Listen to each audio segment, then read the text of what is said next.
Welcome again to another segment. We're going to do our top fives here for each one. We did a short with Myles Garrett, the Defensive player of suggestion the year. defensive player of the year. A lot of comments on A that. lot of comments. So we figured we'd make a little video on it, and everyone can watch it. A little bit shorter format, maybe keep you all entertained a little bit. If you don't want to do the whole podcast. We're going to go over our 5 picks for Defensive Player of the Year, Comeback Player of the Year, MVP race, and top 5 QBs.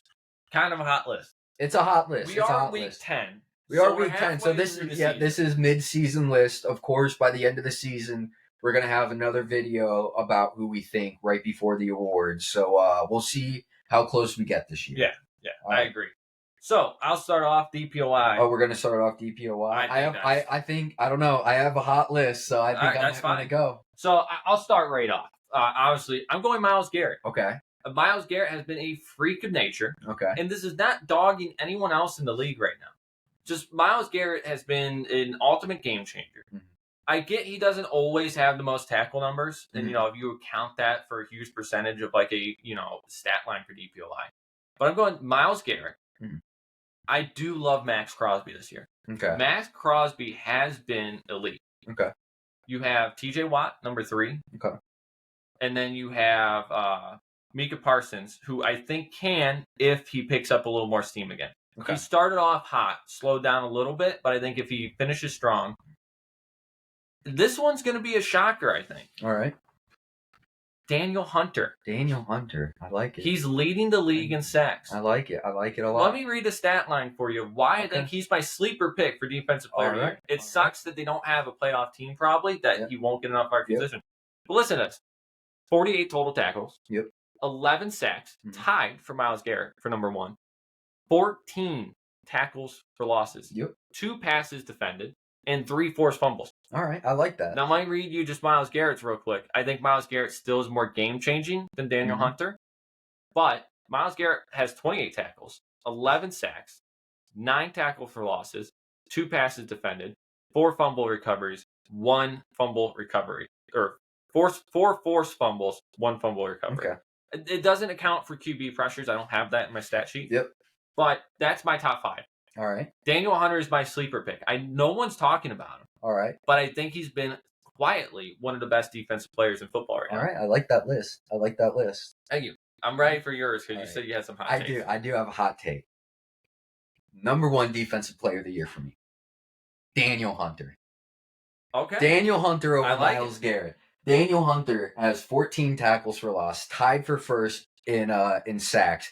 Again, nobody's talking about him. Compared to Myles Garrett, he's had a harder schedule this year to deal with than Myles. Daniel Hunter cannot be slept on. It's his contract year. He needs to have a big year. I truly believe Daniel Hunter, by the end of the season, will have a more game-changing season than anybody else in the league. Daniel Hunter, defensive player of the year. I mean, I have him at 5 now.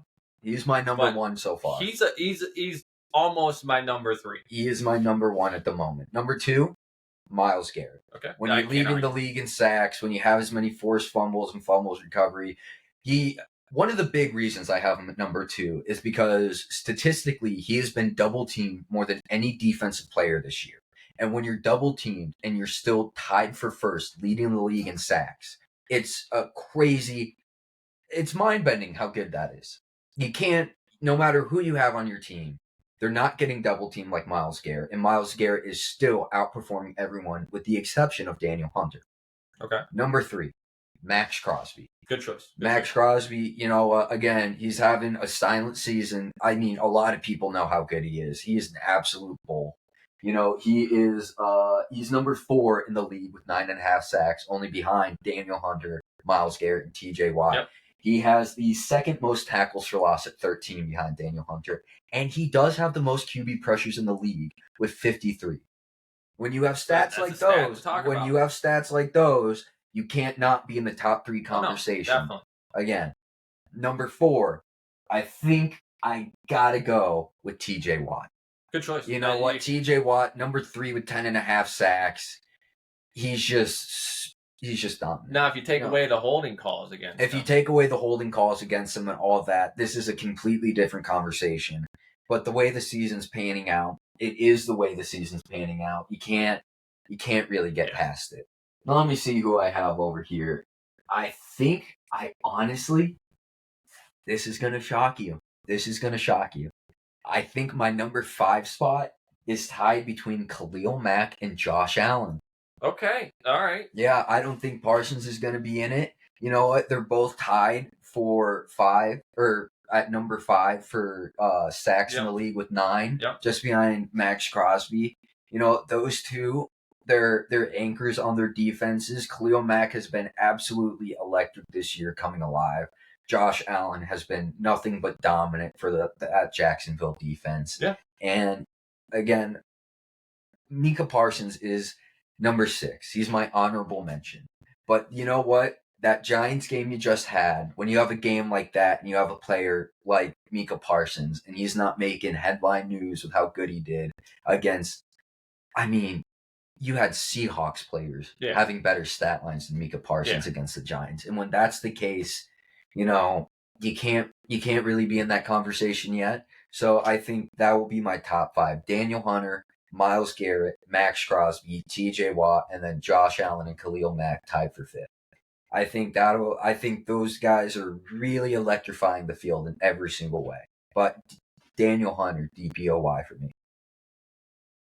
Let me give you one argument of why I think you should flip Myles Garrett.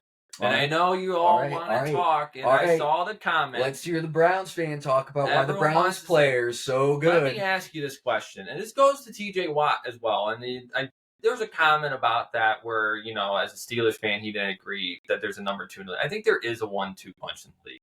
And I think the AFC North has that 1-2 punch with TJ and Myles Garrett. Absolutely.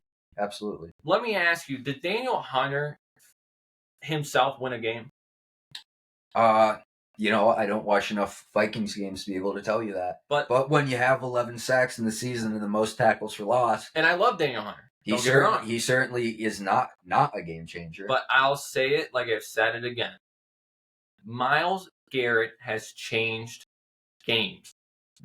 That Colts game is what solidified it to me. Oh, you know what? When he jumped over that line. Jumped over the line. Those box jumps in the offseason, those videos you see, they paid big time. That's just freak stuff. You know? Yeah. I mean, there's a highlight reel of just that game that you would look at by holy crap. Absolutely. But you know what? For me, when you're looking at strength of schedule, and they have very comparable stats. You can't deny that Daniel Hunter has been able to come up. And the downside of Daniel Hunter, why I don't think he will win it, is because of the team he's on. Absolutely. Unfortunately, I think if you had Kirk Cousins, they made the playoffs. I think Daniel Hunter does have this one of the strongest chances to win that award. Yep. But if Myles Garrett keeps up the way he's going, you know, and it's sad for Daniel Hunter too, because Myles Garrett, you know, he's part of the number 1 defense in football, whereas Daniel Hunter, he is the defense. Yeah, no, I think Daniel Hunter's a great But you know what? I think when you're able to go out and you're be like, yeah, Myles Garrett, he's on the number 1 defense. But when you go out and you're like, no, Daniel Hunter is the defense. Yeah. I think that's defining. No, I would agree with you. I think that both great lists. And I think as far as Daniel Hunter, that's my sleeper pick.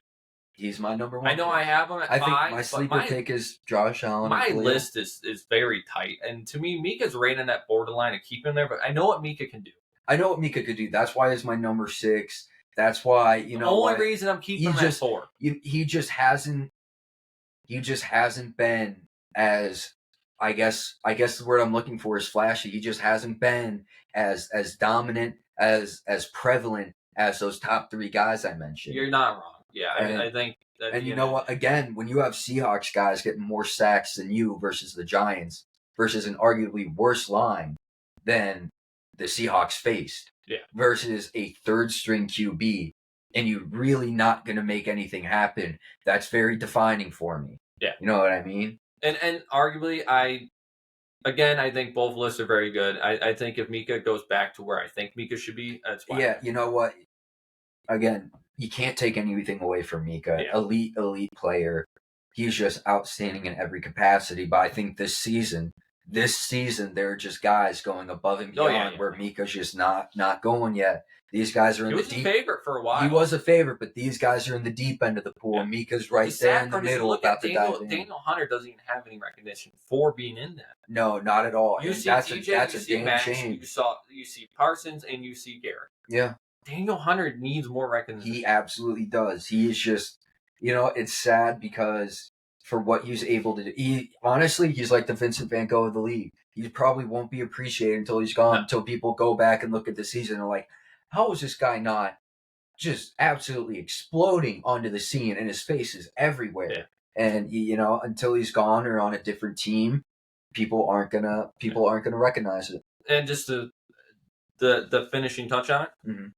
I think Daniel Hunter is an elite, defensive player who deserves way more recognition. You look at it, he's a highlight reel of sacks. Absolutely. And I do believe that Daniel Hunter could lead the league in sacks by the end of the year. Absolutely. He's leading the league in tackles for loss. The only two people close to him are, again, Max Crosby with one right under him and Jock. Yeah. Yeah. Jeremiah Warsi. Jock is great, too. Yeah, Jock. So, to move on. All right. QB, I'll let you start. Top 5 QB. I started last time. I'll let you go. I think this year for me, you got to go Sam Howell. He's top 5 right now. Really? Absolutely. I'm not going to number him right now just because I said his name first. I don't believe he's number 1. I'm just saying 5 QBs. So you're saying Sam Howell is a top 5 QB in the league? Sam Howell. All right. CJ Stroud. I can't argue with that. Nobody can argue with that. Not only is Offensive Rookie of the Year lock, if you're leading the league in MVP votes as a rookie on that Texans offense, you got my vote. Okay. All right. Jared Goff. I said it in the video before. Jared Goff has been top 5 this year. If he's not top 5 in stats for a category, he's either number 6 or in the top 10. No other QB is really doing that right now, and his touchdown to interception ratio is out of this world good. Out of this world good. All right. Let me hit you with another one. I don't think Tua would be a shocker. No. Tua wouldn't be a shocker too much, but a little wishy-washy, but he is doing what he's doing, and he's doing it very well. I believe he has the actually no, he's not top 5 in QB rating or QBR, so that's actually shocking me, but he is number 2, tied with first for passing touchdowns. So that should not be a shocker for anyone. Okay. All right, how many was that? That's 4. 4? I think he just got to give. I think he's just got to give the Eagles some love. Yeah, Jalen Hurts. I agree. No, he's only had one bad game, 1 passing touchdown, 3 interception versus the fresh of the season Jets defense. Jalen Hurts, he's just been outstanding every single way, and he's just going to keep getting better and better. And you know what? I think any QB is going to be hard pressed to have a good performance versus a top defense like the Jets have. I mean, they've humiliated Mahomes. They humiliated Josh Allen. I'm pretty sure they already faced the Jets, and they smacked Herbert with stats. But they did the same to Jalen Hurts. But looking at all the other games, I mean, there's a reason they have the record they do. They have a great team around them, but Jalen Hurts is right there. And honestly, he might be my number 1 pick. He might be that number 1. If I had to rank him right now, I think I'd go Jalen Hurts, CJ Stroud, Jared Goff, Tua, Sam Howell. Okay. I like it. Yeah, I think that's a solid list. For me, okay. The only one, the big one I forgot about Lamar. I completely forgot about Lamar. Yeah, you did forget about Lamar. I completely, I love Lamar, but, when we're talking QBs themselves. He didn't even come to mind, and you know what? You might have to move Sam Howell out of that because Lamar's been elected. I would agree with. So I'll give you my list. Yeah, give me your list. Sam Howell's not in my list. I love Sam Howell, but he makes mistakes. I mean, not a top QB. He's great and he dishes the ball out. He gets some tutties. Not a top 5. I think you put him top 10 this season for sure. For me, if I'm going in order, and this was a really, really hard decision, I do have to go with Jalen. Absolutely. I don't think anybody will argue with you that he had that bad game, but he's throwing it well. There's a reason they're 7. He's running the ball well. The tush-push is working. I know that's not always there's a hot topic in the NFL, but Jalen is my number 1. For number 2, I'm going Tua. Tua's been great. I think Tua has honestly been an outstanding player this year. I think he's had some games where it's not the best performance, and he's benefited because he has a run game to back him up, and two of the best wide receivers in football. But Tua is a great player. For number 3 this season, I'm going C.J. Stroud. C.J. Stroud. Yeah. I love Stroud. I love everything he's doing, and the only reason I question put him at 3 because I think he's going to cool down a little bit. Okay. But at this current moment, I can't deny it that he's number 3 on my list. For number 4, which is a guy that you didn't mention at all, and I'm really shocked about, and I think it's because the media does it. Why does Justin Herbert not get put in the top 5? Well, I mean that's the reason why. He's 17-5. He's got 2,400 passing yards. He's lost his second best wide receiver. He lost his third best wide receiver to injury too. So now he's playing with just Keenan Allen and Quentin Johnston. And Austin Eckler was also gone in that stretch too. So just putting the circumstances around, I think Justin Herbert's top 4. Okay. And to round out the 5, if Josh Allen didn't collapse the past couple of weeks, Josh Allen probably would have been in there just because of his legs. I'll go with the Lamar pick. I want to put Lamar at 6, but Lamar, besides the Browns game, has been pretty killer. Yeah, he has. So I'll give Lamar credit here. If I had to give an honorable mention, as much as I hate to do it, I would probably go Dak. I couldn't. Just because Dak has been killer in certain games, but I think Dak always fizzles out at the end of the year, so that's why I won't put him on the top 5.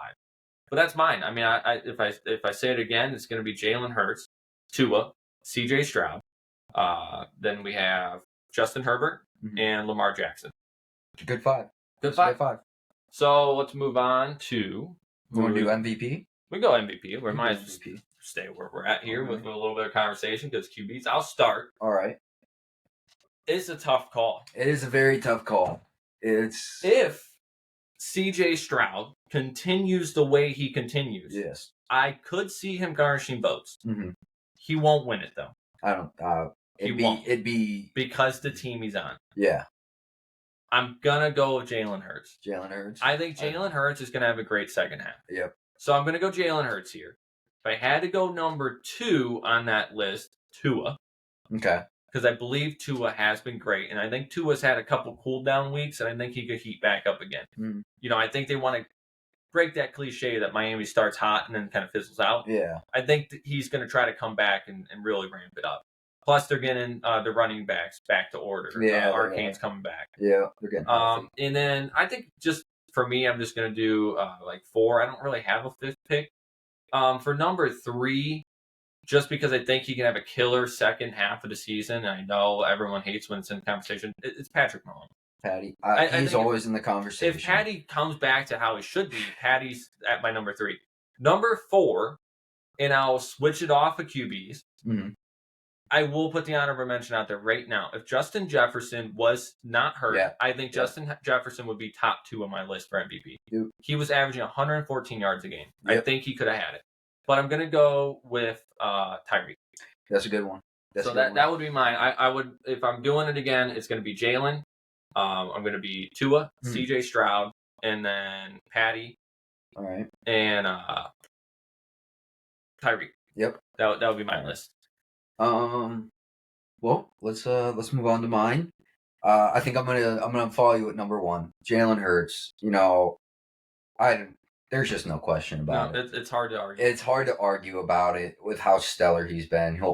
He's just absolutely just getting better and better and better, and no one can deny it. And what he's doing is absolutely amazing. It's either throwing it or with his feet.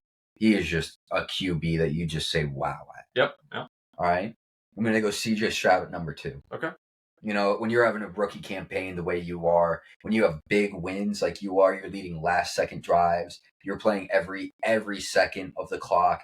He honestly, he reminds me a lot of Joe Burrow. He's just cool under pressure. He's able to play the game the way it's supposed to be played. In those moments where you need him to come up big, he's coming up big. So I have C.J. Stroud at 2. All right. Number 3, I'm going to change it up on you. Okay. I'm going to go Christian McCaffrey.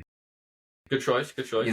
When you're outgaining the league, and I forgot and Christian. rushing I put him up. You know what? If he continues on the trend, I mean, there's no way he was going to score a touchdown every single game of the season. But I mean, so far he did until this past week. Only reason I'm against Christian is I think Debo will take away some of that. You know what? But I think he'll still be stellar. And honestly, if he continues on the same pace, he'll have about one more game where he doesn't have one touchdown, but he will be one of the most consistent running backs in league history if he continues on this pace. And it's shocking how good he's been. It's absolutely shocking. And you know what? I think he can really go there and do it and be up there in the voting. Number 4, I'm gonna tail you on this one. I'm gonna go Tyreek. Because again, I think everyone says Miami's going to fizzle out. I think the Dolphins are going to come back. I think, as you said, Tua wants to prove it, but I think Tyreek wants to prove it even more, and he's just going to explode, score even more touchdowns, and by the end of the year, he'll probably pass Amon-Ra St. Brown and A.J. Brown as 100-yard games. So, I honestly think Tyreek is going to have a hell of a year, and, it's Justin Jefferson won it last year, so there's no reason Tyreek can't win it this year because he's averaging more yards per game. Yep. Number 5, I have a tie. I'm going to change it up on you a lot. Okay. It's a tie between Myles Garrett and Daniel Hunter. Wow. I know, defensive players, it's a very scary thought. Wow. But honestly, at the pace they're on, they're going to both finish over 15 sacks. DPOY and MVP, you say? At this pace, we just had week 10. They're both tied at 11 sacks. It's getting a little toasty over here. It's getting a little toasty in here, right? So they're probably going to get, if they keep on their pace, they're both going to get 7 more sacks this season, right? Okay. Because they're at 11 through 10 games, so that it makes sense they'd get 7 more. They're both going to be at 18 sacks, right? Myles Garrett's numbers are just going to pump up all those fumbles, but I mean, at this point, you can only assume that Daniel Hunter's going to do the same thing, have 28 tackles for loss too. It's hard that if you're close to 20 sacks, you got almost 30 tackles for loss, you got the amount of forced fumbles, you're getting double teamed the way you are. It's going to be hard to say that both players don't deserve to be in the conversation. No, they deserve to be there. It's just defense. I know everyone's it's the unfortunate part. But again, defense doesn't win it. But when you're having such stellar years like that, it's hard to ignore. Yeah, especially to me. Those are 2 guys that definitely deserve it. Recap it for me. Jalen Hurts 1, C.J. Stroud 2, Christian McCaffrey 3, Tyreek at 4, and then a tie at 5 between Myles Garrett and Daniel Hunter. I got one for MVP. Let's hear it. Dustin Hopkins. Dustin Hopkins for MVP. Dustin Hopkins. How interesting. You know what? For how many he makes and how often he has to kick them, you can't deny that he's... Let me just get a take. I'm looking through all the stats, and he's leading the NFL in points. Oh, no, D-Hop is. Oh, he's leading. D-Hop has more points than Christian McCaffrey, Brandon Avery, Justin Tucker, everyone. So, let me just... Honestly, you know what? Honorable mention, you got to throw out D-Hop then. Because if you're a kicker and you're getting more points than anyone, again, just like the defensive players, why wouldn't you be in the conversation? I'll throw a take into this because I just really want to trigger people. All right. Because I want people to comment on shit. All right. It's fun. Dustin Hopkins, MVP of the league. Tell me why not right now. You know what? The man has won us games and has changed games entirely. Absolutely. Why can't we see the first kicker MVP in the league? Justin Hopkins equals automatic. Justin Hopkins? I realized as soon as I said it. Let me re-say it. Dustin Hopkins equals automatic. I just figured I'd throw that out there. It's a good pick. And we'll do comeback player of the year here. Comeback player of the year. Would you like to start on that one? I have my top 5. Go ahead. Number 1, Josh Dobbs. All right. If you're able to go to 3 different teams starting in 1 year, win at all 3 teams, and give all those teams hopes that you're going to do well, and be top 10 in fantasy points, beating out Mahomes, you're top 10 in the league right now as a QB, and you're drafted in 2013, no one believed in you, you've been a backup for so long, you absolutely deserve to get that's like Geno. It's exactly like Geno. He deserves it just as much as Geno did last year. Number 2, Breece Hall. Yep. He's been so good this year that I feel like people forgot that he was even injured last year. He's coming off an Achilles tear. Well, the thing is, he also started a season on a snap limit. Yeah, he did. So, I mean, if you've been as stellar as he has, then you deserve all the praise you get. And honestly, I could see them both being tied for first. But, I'm going to put Josh Dobbs ahead because he's just been absolutely, you know what? They expect a little, and he's delivered a lot. Okay. All right. Got him second, and I think at third, I think I'm going to go with Kyler on this one. Okay. You know what? It's questionable. It's questionable if Aaron Rodgers even comes back, and if it is going to be for a playoff push. You know what? You're going to give. I think Kyler Murray is able to rally that offense and perform very, very well for where he was inserted in the season and where the team left him before he was able to come back. I can easily see him being a very good QB this year for his team. So I'm going to put Kyler at 3. Number 4, if Aaron Rodgers can tear his Achilles and come back in the same season and not be dog water, then honestly, he deserves it. And if he is able to come back and perform and take the Jets in deep into the playoffs, if they even make it at all, because at this point it's even in the air if they even make it at all. Yeah. If he's able to come back and do that, there's no reason why he shouldn't be in the conversation. All right. And number 5, Damar Hamlin. Now, a lot of people expect him to be number 1 on the list, but he just hasn't played enough to garner the comeback player of the year. Yeah. You know what? It'd be a different thing if he was on the field every Sunday, if he was in for the majority of the snaps. But, at the end of the day, we are talking football. I mean, Breece Hall, he came back and he's been playing every single game, getting better and better. But Damar Hamlin, the production isn't there. Horrible thing that he went through. Horrible tragedy. Bone shaking to the core. But, yeah, I mean, they're there to play football, and he is not playing enough football to garner comeback player of the year for me. So I'm going to put him at 5. Recap it for me. So number 1, Josh Dobbs. Number 2, Breece Hall. Number 3, K1, Kyler Murray. Number 4, Aaron Rodgers. Number 5, Damar Hamlin. Not a bad list. Not a bad list at all. All right, let me give you my take. There's a guy you're missing on there that I think a lot of people are missing. All right. Who happened to have one of the worst brain injuries in football of all last year. AB's not playing anymore. Besides AB. We saw it on the field. I forgot about him. The man went down, tried to get up, couldn't keep on his feet. Yeah. I wanted to put Breece Hall number 1. Yeah. But I remember watching the Tua game when that happened. Yeah. And scary.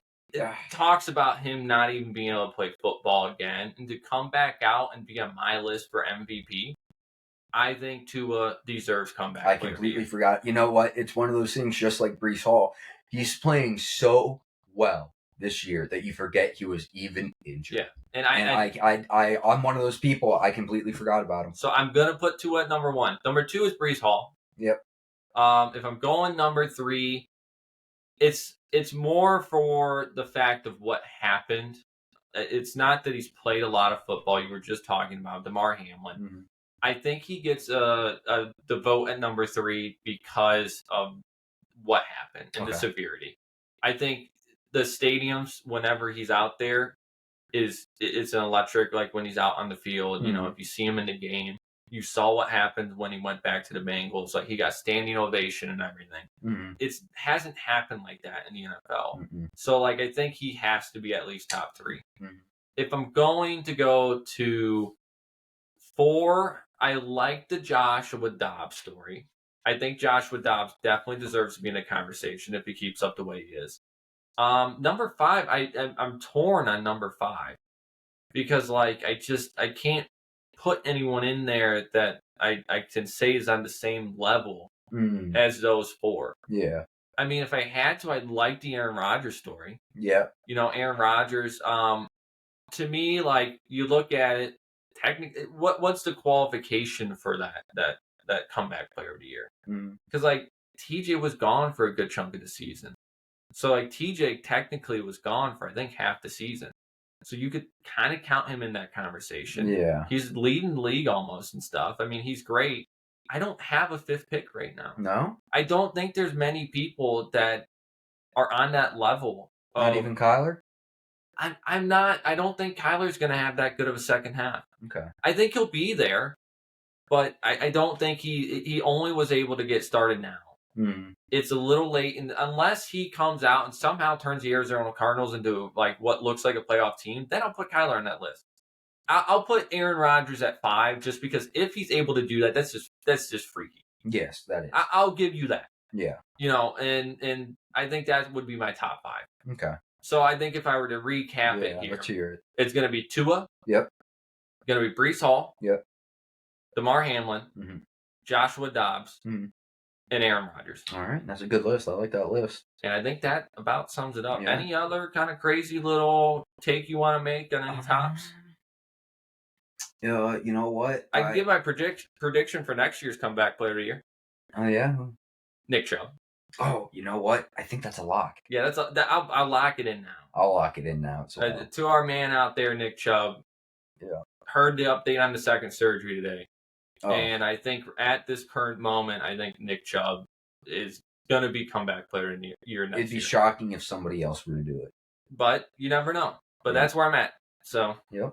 I think the only other thing I got to bring up is maybe defensive rookie of the year. I only have 2. Devin Witherspoon and Jalen Carter. And it's leaning towards Jalen Carter 100%. Look, we could go into rookie of the year. I'll tell you the rookie of the year. We'll lock it in right now. I don't need to give you a top 5 for the rookie of the year. Rookie of the year this year goes to C.J. Stroud. And there's no doubt. There's no doubt about it. There's no. What about Sam Laporta or Tank Dell? It's C.J. Stroud. C.J. Stroud is the rookie of the year. Look at the highlights. Look at his stats. Everything is pointing in his favor to win it, unless he has some terrible turn off in this second half. Yeah, but I don't. It's C.J. Stroud. It's his award to be taken from. I mean, it should just be called the C.J. Stroud. Who do you compare to? C.J. Stroud Award. There's no one to compare to him. Yeah, there really isn't. So. You know what? Actually, no. I'll back that up a little bit. I'll give you top 2. Okay. C.J. Stroud, Jahmyr Gibbs. Oh, Jahmyr Gibbs has been elite too. Gibbs, if he would have started the season like he is now, Gibbs probably would be number 1. Yep, but you know what? They eased him into it, and you know C.J. Stroud's just been explosive each week, sneaking up on every single team for the win. And and he's a leader. He rallied the Texans, and again, just like Joe Burrow, he's cold. Yep, he's cold. There's nothing in him besides ice. I mean, that sums up our list here. Kind of a new segment, we'll see how it goes. We'll see towards the end of the season. We'll make another. We'll see if any of us were right. Hopefully, I mean, I'm pretty confident. And at least all my lists were good. Yeah, I think I know C.J. Stroud. Yeah, I know C.J. Stroud. I think I know Jalen Carter is going to win defensive rookie. Yeah, I mean, there's not much else to compete to it. Yeah, no. So, that's where I'm at. Good segment. Thank you.